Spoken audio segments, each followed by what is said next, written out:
আসসালামু আলাইকুম। ছোট্ট একটি ব্লগ নিয়ে চলে আসলাম। এই যে দেখুন একটা পোকা কীভাবে খেলা করছে।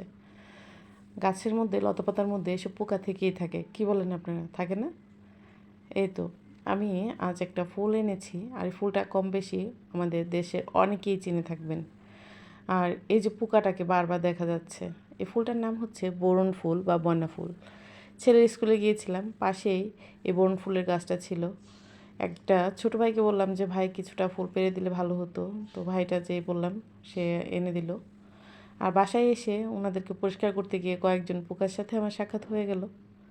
আর এই যে পোকাদেরকে সাইড করে রেখে আমি পাতাগুলোকে ভালো করে বেছে ধুয়ে পরিষ্কার করে এই তো গরম পানির মধ্যে ভাপ দিয়ে নিচ্ছি, যাতে অন্য কোনো পোকামাকড় থাকলে যেন সেগুলো মরে যায় এবং এর যে তিতকুটে ভাবটা তা যেন চলে যায়। আর পাশাপাশি আমি আদা, রসুন, পেঁয়াজ টুকরো টুকরো করে কেটে রেখেছিলাম, এগুলো ব্লেন্ড করে নেব। পাশাপাশি আমি এই বোরন পাতাগুলোকেও পেস্ট করে নেব ব্লেন্ডারে। যেহেতু এখন শিলপাটার যুগটা একটু কমই চলে, ব্লেন্ডার দিয়েই মানুষের কাজ চালিয়ে দেয়, আমিও তাই করলাম।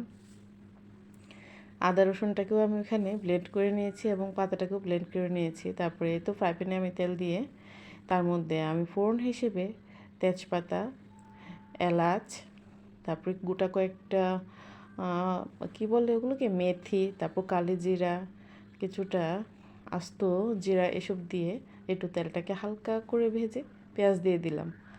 আর এভাবেই আমি আজকের এই বোরন পাতার রান্নাটা করছি। আমাদের গ্রাম অঞ্চলের অনেকেই এই বোরন পাতাটা এভাবে বেটে মাছ দিয়ে কিংবা এভাবে শাক করে ভর্তা করে তেলে ভেজে খেয়ে থাকেন।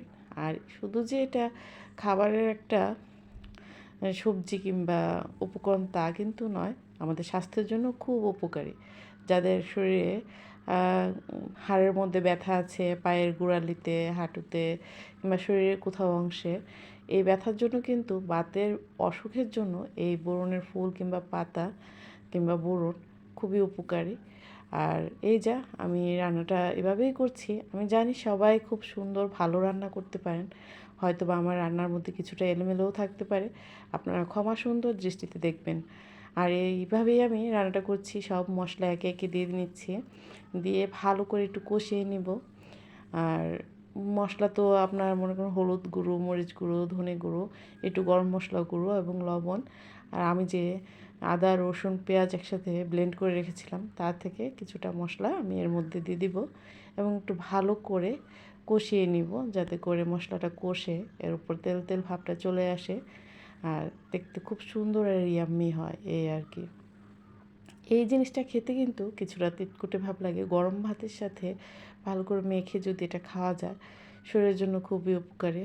এর ঝাঁজটা একটুখানি তিতকুটে, হয়তো বা অনেকের কাছে ভালো নাও লাগতে পারে, কিন্তু ওষুধ হিসেবে কিংবা শরীরের উপকারের জন্য এটা কিন্তু মহা ওষুধ বলতে পারেন। আর আমরা ছোট থেকেই দেখে এসেছি যে আমাদের মা, নানু, দাদুরা তারা এই বোরনের ফুল কিংবা বোরনের কচি পাতা কিংবা বোরন দিয়ে এভাবে এই ধরনের খাবারগুলো তৈরি করতে। আর তাদের সেই পুরনো রেসিপিটা আমিও কিছুটা ট্রাই করলাম আমার মতো করে। তারা শিলপাটায় বাটতো আর আমি ব্লেন্ড করে নিলাম, এতটুকুই। আর এই যে আমি দিয়ে দিলাম বোরনটাকে। আমি যেহেতু একটু ব্লেন্ড করেছি, এর মধ্যে হালকা একটু পানির পরিমাণটা বেশি ছিল, একটু সময় লেগেছে আমার। আমি তারপরও রান্নাটা আমি শেষ অবধি সুন্দর করে করে নিয়েছি আপনাদের স্বার্থে, আপনাদেরকে দেখানোর উদ্দেশ্যে।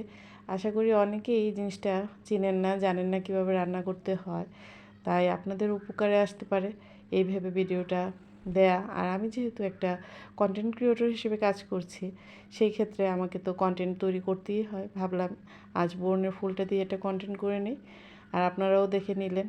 আর অবশ্যই ভিডিওটা দেখে লাইক কমেন্ট করবেন, শুধু দেখলেই হবে না তো, লাইক দিতে হবে, কমেন্ট করতে হবে। আর ভালো লাগলে অবশ্যই আপনার পেজের মধ্যে এটা শেয়ার দিয়ে রাখবেন, আপনি চাইলেই যেন দেখে নিতে পারেন। কি বলেন? ভালো থাকবেন সবাই, আল্লাহ হাফেজ।